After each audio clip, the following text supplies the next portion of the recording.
Alright, guys, so this is going to be my review of another book that was sent to me by my good friend Chris, aka the Mount Vernon Kid, and this is Red, White, and Broke. This is a Kickstarter book by Mark. Let me see if I get the name right. I just want to make sure I get the name right. Mike Spring, almost said Mark. Mike Spring, and artwork and pencils and inks by Dennis Trenia, and colors by Thiago Brandeo. Oh, I butchered those names. I just know it. Anyway, so this is a independent book that was sent to me from Kickstarter. It's even signed by the writer, Mike Spring. And basically, this is the first volume of this independent book where it follows a superhero known as Captain Stronghold, who's revealing his secret identity to the world on a daytime talk show, and basically telling the world, guys, I'm broke, I need help, I've started a Kickstarter, please help me. And from there, hilarity basically ensues because the 4 issues basically follow the... It basically follows Captain Stronghold as he is doing this interview, and everything ensues from his arch nemesis attacking to some of his rogues attacking to even an alien invasion. And also he talks about like all the tiers. He talks about like what it's like being a superhero and not having a budget. Like it's kind of like stuff Spider-Man would do if he had Superman's powers. Like imagine if Superman had Spider-Man problems. That's kind of it. But Clark Kent makes money. Yeah, he makes a lot of money because he's an Eisner-winning, he's an award-winning journalist, and also so is his wife. So I know people like to think Superman is poor, and he's not. We all know he's not Bruce Wayne rich, but Clark is well off. Like that's the thing. A lot of people forget that Clark and Lois are very, very well off. So, yeah. Anyway.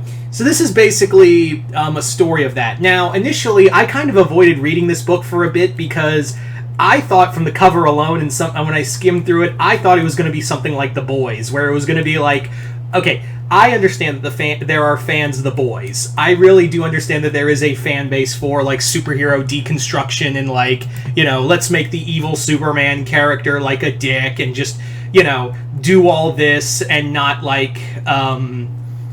and not do anything for the character and just make him like this big dumb bully or something, and something like The Boys where it's superhero deconstruction. It's kind of mean spirited.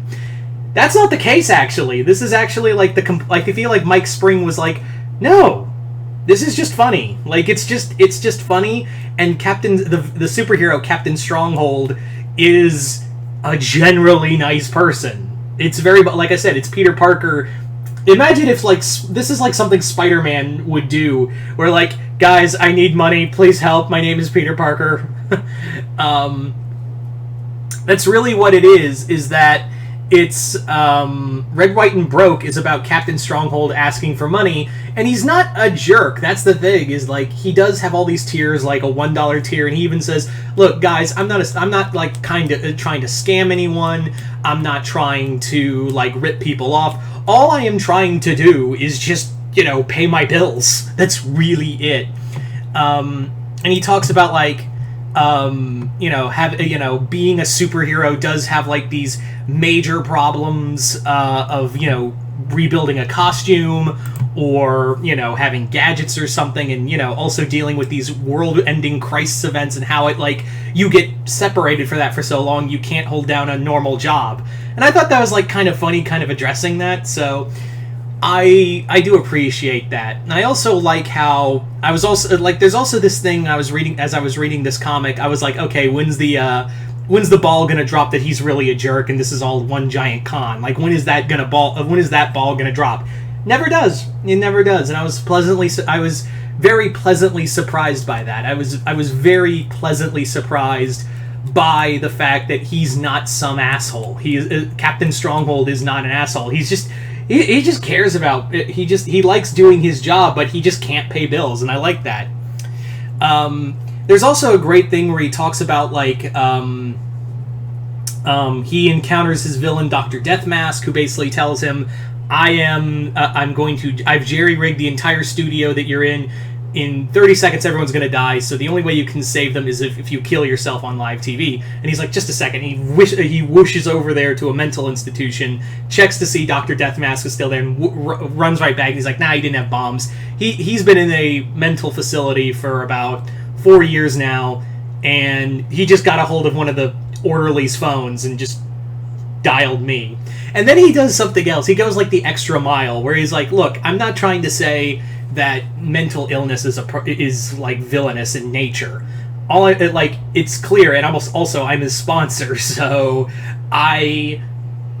it's not. He even demands that the producers put up like a hotline to talk about, like, for people who are dealing with depression or suicidal thoughts in here. And I thought that was really cool. I thought that was a really neat thing. I thought they were going to do like a demonizing mental illness, but he's like, no, he's suffering trauma, and he blames me for it because his wife was killed in an explosion he caused, and to deal with that trauma, he blames me for that reason. So I thought that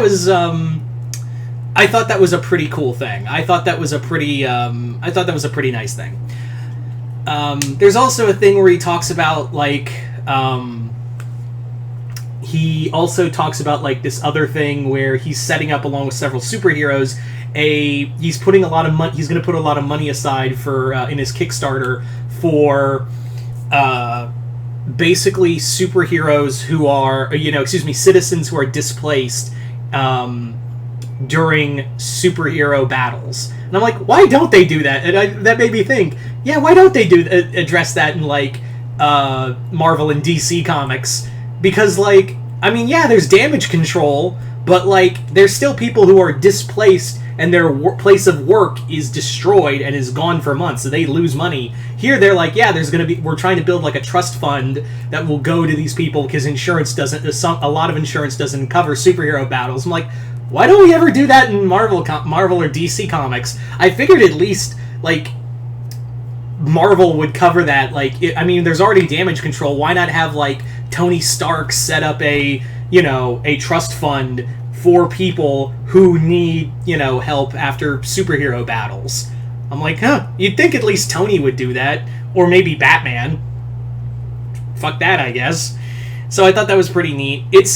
I was kind of, like I said, I was waiting for the pin to drop that Captain Stronghold is like a fake or a fraud. Nope, it turns out he's generally on the up and up, and he generally cares about people. He just doesn't have the funds to do anything. Like, that's his weakness, is that he has all these superpowers, and really he's just a guy. He's just a guy, and he wants to do stuff, but he just doesn't have the funds for it. So I thought that was pretty neat. I thought that was a pretty neat add-on to this book.